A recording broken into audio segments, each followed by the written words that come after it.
कौन है तेरा मुसाफिर जाएगा कहाँ, दम ले ले घड़ी भर ये फेरा पाएगा कहाँ। तो प्रेम न बाड़ी उपजे। प्रेम ऐसा कोई पैदा नहीं है कि जो हम अपने घर के बागवानी में उसको रोक सके, लगा सके। प्रेम न हाट बिकाए। अब प्रेम बाजार में बिकने वाली कोई वस्तु भी नहीं है। हाट मने बाजार, मार्केट में। प्रेम ऐसी कोई चीज़ भी नहीं है कि जो बाजार में बिकती हो, हम अपने ज़रूरत की चीज़ के हिसाब से उसको खरीद सकें।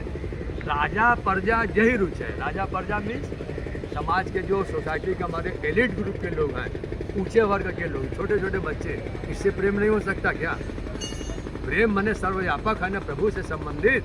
उस प्रेम को तुम क्यों सीमित करते हो किसी एक दायरे में? इसीलिए वो कर राजा प्रजा यही रुच है। छोटे बड़े, धनवान निर्धन, जिसको भी प्रेम की जरूरत है, राजा प्रजा यही रुच है। राजा प्रजा मने समाज के मजबूत, कमजोर, धनिक, निर्धन, जिन को भी इस प्रेम के प्रति रुचि हो, उसको ये प्रेम कैसे मिलेगा? शीश दे ले जाए, अपना सिर दे दे। सिर दे दे मने सिर काट के नहीं देना बेटा। सिर देने का मतलब जो ऐठन में अभिमान में करते हैं ना, ये ईगो, इसी को बोलते हैं ईगोइज्म। तो सिर को झुकाओ, पोलाइट बनो, विनम्र बनो, विनयशीलता। साथ जिसके तुम हाथ मिलाए हो, विनयशीलता के साथ वो संबंध निकालो, समय निकालो, तब वो प्रेम आता है। खैर खून खांसी खुशी, बैर प्रीति मधुपान, रहीमन दाबे ना दबे जानत सकल जहान। खैर खून खांसी खुशी, बैर प्रीति प्रेम, बैर प्रीति मधुपान। मधुपान मीन्स ये आजकल के जो नाली में लौटने का मधुपान है। और हम लोग वैदिक परंपरा में जो मधुपान करते हैं, क्या करते हैं? मधुआता ऋतायते मधुक्षरंति सिंधवा माधीन संतोष मधु, ये हम लोग का मधुपान है। मधु मीन्स हनी, शहद। और ये जो मधुपान करने वाले आजकल के लोग हैं, सुरापान करने वाले, तो उनके लिए यह है। तुम्हारा कुछ मैंने उद्देश्य पूरा हुआ? सुनने मणिकर्णिका का सुनने आए थे ना, तो मणिकर्णिका के लिए इसीलिए बता रहे थे, सुनते जगह सब ये चीज़ आया, रिलेवेंट था, ये कोट करना जरूरी था। सुनते तब जाते, नहीं तो फंस जाओगे ना उल्टी सीधी जानकारी लेके मणिकर्णिका के बारे में। प्लीज़, ये पता नहीं वहाँ कौन है तेरा मुसाफिर जाएगा कहाँ, दम ले ले घड़ी भर ये फेरा पाएगा कहाँ। सचिन दा का गीत है पुराने ज़माने का, हम लोग के बचपन का। वहाँ कौन है तेरा मुसाफिर जाएगा कहाँ, दम ले ले घड़ी भर ये फेरा पाएगा कहाँ। है ना रूहानी तबीयत का? सचिन दा गा रहे हैं, आर डी बर्मन के पिता सचिन दा। है ना संदेश इसके अंदर? कल जावेद अख्तर ने आज के समय नहीं कहा क्या? हर घड़ी रूप बदल रही जिंदगी, छाँव है कभी कभी धूप जिंदगी, हर पल यहाँ जी भर जियो, जो है समा कल हो न हो। कल गुरुजी के पास मान लो 100 आदमी और घेर के बैठे, तब कैसे पूछोगे? तो जो है समा कल हो न हो, तो हर पल यहाँ जी भर जियो। जितनी देर बैठो जी भर के जियो न, हमारे साथ हंसते बोलते 2 मिनट रुक जाओ। जो है समा कल हो न हो। कल हम मिले न मिले, आज हमने इन 2 चेहरों की उम्मीद की थी क्या? इतने चेहरे आते रोज़ बैठते हैं इधर, लेकिन आज ही इनके साथ लाइफ में वो स्क्रिप्ट पहले ही लिख के रखा था उन्होंने, विश्वनाथ जी ने, कि आज इनके लाइफ में ये चीज़ घटने वाली है। ये टकराएंगे किसी बाबा के आगे, आज बैठेंगे। रोज़ हम बैठ रहे हैं 6 साल से, देख नहीं रहा होगा कोई हमको।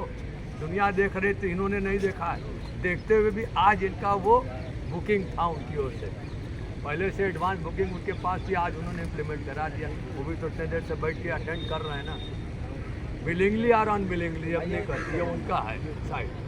उनको अच्छा लगता है कि नहीं लगता, ये उनका। हमारा काम क्योंकि सांवरे की बंसी की तरह का बजना, उसमें राधा का नाम है, मीरा का नाम है, इस सबसे क्या मतलब? हमारा काम बजाना है, हम बजा रहे हैं। रेड FM की तरह बजाते रहो बजाते रहो। तो चैनल नहीं है रेडियो वाला, रेड FM का। मणिकर्णिका का 1 मिनट बेटा सुन लो। पार्वती जी जब आई शादी के बाद में, तो शादी के बाद पति को अपने ससुराल में रहना नहीं चाहिए। कहावत है हमारे यहाँ 3 प्रकार का। पति के लिए कहा जाता है, ससुर के घर जवाई कुत्ता, बहुत ध्यान से सुनना। शादी के बाद अगर कोई आज घर जमाई बन के रह गया ना, उससे बदतर जिंदगी कुछ और नहीं। तुमने शादी के लिए जिस लड़की का हाथ थामा उसको अपने घर ला के रखो, भले वो झोपड़ी क्यों ना, एक कमरे का टूटा फूटा मकान ही क्यों ना, अपना किराए का ही क्यों ना, अपना उसको अपने घर ले गया। तो शादी के बाद 3 महीने तक भोलेनाथ जी रह गए थे वहाँ। अब उसको चिंता, चूँकि ससुर छोड़ नहीं रहे थे खातिरदारी में, तो उन्होंने कहा नहीं अपने घर चलना। पार्वती जी से कहा तुम तैयारी करो, कल निकलना है, अपने ससुराल तुम चलोगे, मैंने काशी आना हो। काशी उनका ससुराल था। बड़ी उत्सुक हो गई, अपने पिया का घर छोड़ के, अपने माता पिता का घर छोड़ के, मैका छोड़ के चलना पति के घर। सज धज के पूरा श्रृंगार 16 श्रृंगार करके पार्वती जी आए इस स्थान पर जहाँ तुम लोग मुर्दा जलता हुआ देखते हो, वहाँ चक्र पुष्करणी तीर्थ, सामने मुर्दा जलता हुआ। काशी का मुर्दा घाट नहीं है बेटा, काशी का जो श्मशान घाट है कहीं और था पहले।